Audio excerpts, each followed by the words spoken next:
તો યુકેમાં રહીને પોતાનો ફૂડ બિઝનેસ ચાલુ કરવો છે અને થોડુંક બજેટ થોડુંક ઓછું છે અને વિચારો છો કે ભાઈ યુનિક રીતે કંઈક ચાલુ કરીએ એમ, તો જે ફૂડ ટ્રક બિઝનેસ છે એ તમે એકવાર વિચારી શકો છો. તો સૌથી પહેલાં શું કરો કે કંપની રજીસ્ટર કરો અને એ કંપનીને પછી લોકલ કાઉન્સિલની અંદર રજીસ્ટર કરો. પછી એક I think street trading licence આવે એ લેવું પડશે.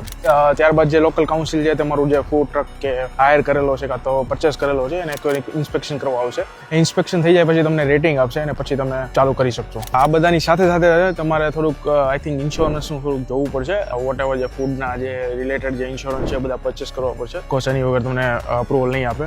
બધું થઈ જાય પછી એમ ક્વેશ્ચન આવે કે ભાઈ આ રાખવાનો ક્યાં ઊભો હોય મને. તો હવે કેવું છે કે અત્યારે સમર ચાલુ થશે યુકેની અંદર, તો તમે એ રીતે ટાર્ગેટ કરી શકો કે ભાઈ કોઈ સારી એવી જગ્યાએ જઈને ત્યાં પાર્કિંગમાં ઊભી રાખી શકો.